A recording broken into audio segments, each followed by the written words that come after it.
Happy Friday! I hope everyone is staying safe and you're staying warm because it's been really chilly this past week. So yesterday I ended up reading chapters 15 and 16, and let's talk about what happened at the end of chapter 16. So Tris was on his way home and he ended up stopping his bike and laying in a field. Can anyone remember why he was just laying down? Why did he stop his bike and lay down? He was thinking about his friend Charlie from back home in New York City, and he's kind of feeling sad because he's excited for what he's doing right now with his donut business, and he just wants to call or email Charlie and let him know. But he is also still kind of mad at Charlie for the way he was acting towards Tristan and how he skipped out on Thanksgiving dinner. So I think Tristan was in a debate on whether he should email or call Charlie and let him know about everything that's happening in Tristan's life. But he was like, yeah, I'll do it. And then he ended up was like, no, like, I'm not going to call him. I'm not going to email him. But let's predict what's going to happen in chapter 17. What do you think is going to happen in chapter 17? Do you think Tris is going to end up calling Charlie or emailing him, or do you think Charlie's going to end up emailing or calling Tristan? I don't know, but I guess we're going to have to find out. Alrighty, so chapter 7. I planned donut day so I could have the kitchen all to myself. I didn't want anyone looking over my shoulder or telling me I was messing up, and I definitely didn't want anyone with me if it turned out these donuts weren't what I'd been dreaming they'd be all this time. Dad was taking Janine to the solve-a-thon, and Mom was going to keep Zoe busy playing Peter Pan in the basement, where, thanks to the zip line Jim and the kidnapper had installed, she could even fly without happy thoughts or fairy dust.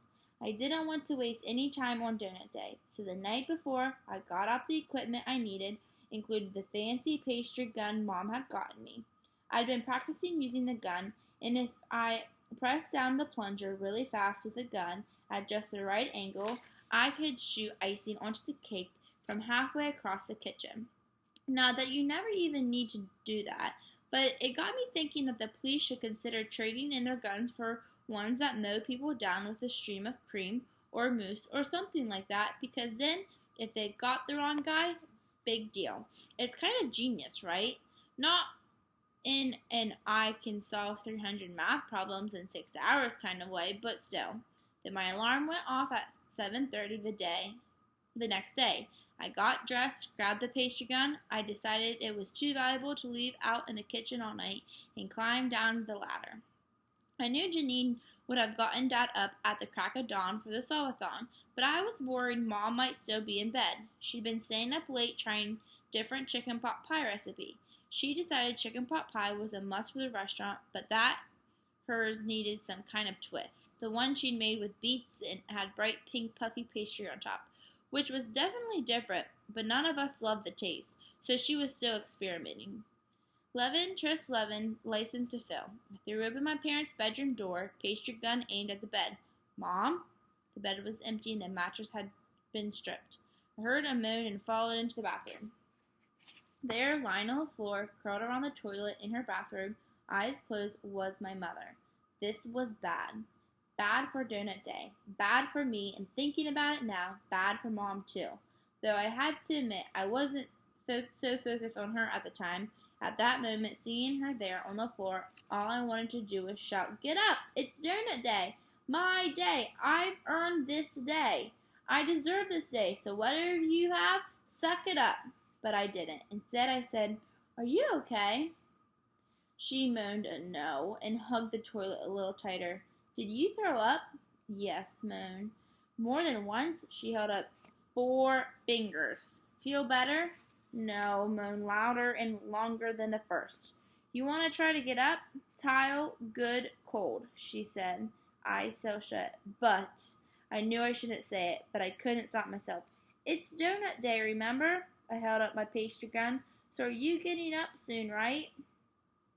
She opened one eye and glared at me with it. "Okay, Sorry, I was just asking because I said to myself as I moped away, how do you know you won't feel better playing Peter Pan in the basement than you do lying on the bathroom floor unless you try?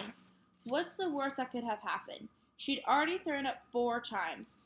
What was once more? Maybe that last 5th vomit was just what she needed. I thought my father and Janine had left already, but when I got downstairs, there they were. Dad sitting at the kitchen table drinking tea, and Janine standing at the front door.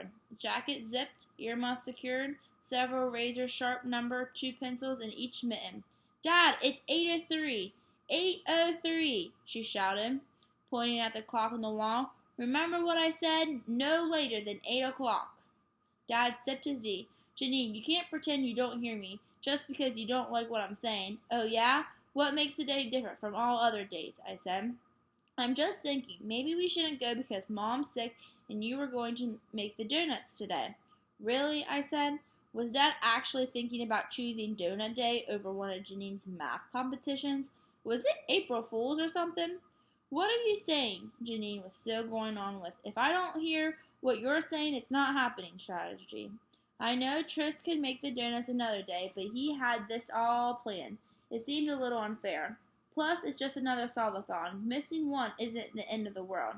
But it is. It is the end of the world, Janine said, nodding like some creepy bobblehead. Honey, you've got to keep this stuff in perspective. Perspective? You want me to keep this in perspective? You want me to miss a major math competition so Tris can shoot cream into balls of fried dough? Now that's not fair, Dad said. He's put a tremendous amount of work into this project. What about the work I put into studying for a solve-a-thon? I never get credit for doing work because I like to work. I work all the time, so it doesn't matter. You don't even care. But Tristan wants to make a few donuts and you throw him a party? The craziest thing about Janine was that I could tell she was actually believed it. We're not throwing him a party, Dad said, chuckling. Don't laugh at me. Janine rushed at him with her number 2 pencils held out like daggers. Calm down. You know how proud we are of you. And we drive you all over the place for all kinds of things. The solve-a-thons, the spelling bee, the National Geography bees, the Math Olympics, I added. But you said I could go to this solve-a-thon. It's one solve-a-thon, Dad said. What's the big deal? You don't get it. Come on, Janine. Dad tried to wrench the pencils away from her. Take off your jacket, sit down, let's figure this out. No, I need this solve-a-thon. I need to be doing more math. So fine, do more math. The internet's working. I can print out as many math problems as you want. You can spend a whole week doing math problems. It won't help. She dropped her pencils and crumpled to the floor. Dad crouched over her. I still don't understand. How come? Because there won't be other people. I won't be getting smarter. That doesn't make any sense. How will I know how good I am unless I can see how many people are worse than me? Okay, now you're scaring me. You don't understand. She covered her face with her mittens and curled into a ball under the kitchen table. I'd never seen her go quite like that in the middle of a tantrum. Louder and whinier, till her opponent can't take it anymore. It's her usual strategy. So explain it to me then, my father said. What makes this solve-a-thon so important? Janine didn't say anything. I was pretty sure she was crying. Come on, Dad stuck his head under the table. Explain it to me. Because I don't have anything here. Janine's voice was so small it didn't even sound like hers. Where? Here, Petersville. I don't have mathletes. I don't have GNC. I don't have Kevin. I don't even have normal school. I don't have anything. And Tris has everything, she blurted out. What is she talking about? I said to my father. You know what I'm talking about. I stuck my head under the table now too. No, I don't. She sat up and looked at me. You like it here. What? You do. You like it here. I do not, I said like she just accused me of picking my nose. Yes, you do. I've seen you. See me what? You like Josh and you like that crazy lady at the general store and hockey and your donut business. You even like biking around. You like it here. I opened my mouth to tell her she was wrong, but then something made me stop. Couldn't believe it. She was right. When had that happened? When had I stopped waking up in the wrong bay, in the wrong room, in the wrong town? And I know you don't talk to Charlie, so you don't even want to go back. You're not even friends with him anymore. It was for the first time anyone had said it out loud, and it hurt more because I hadn't seen it coming. Janine, Dad said. I couldn't tell if my father wanted her to stop because what she was saying about Charlie was mean or because it was the truth. It was true or both. And I don't have one thing here. Not one friend or activity. Not one anything. I know, I said, because you never leave the house. So you won't try. That's not it. You know that wouldn't matter. You know it. I'm not like you. Yeah, I know. You're smart. Come on, Tris. You are smart, Dad said. Not like her. It's okay. I'm not stupid or anything, but I'm not smart like her. Dad didn't say anything. Janine got on her knees so that she was facing me. She wasn't crying anymore, but she looked sadder than I'd ever seen her.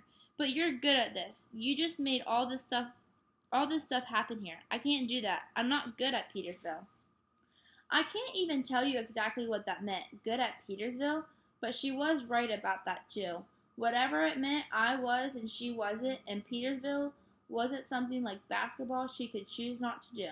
She just had to get up and do it badly every day till one day she either got better or left. And maybe she would get better when she started school, but maybe she wouldn't. Maybe she'd wake up with that feeling that she was in the wrong bed, in the wrong room, in the wrong town every morning till she was old enough to go someplace else. My parents would have said that was impossible, that it would just take time, but that's what parents have to say. The truth is they have no idea. I'm sorry. I wasn't even sure what I was apologizing for, but I felt bad. Maybe Josh was rubbing off on me.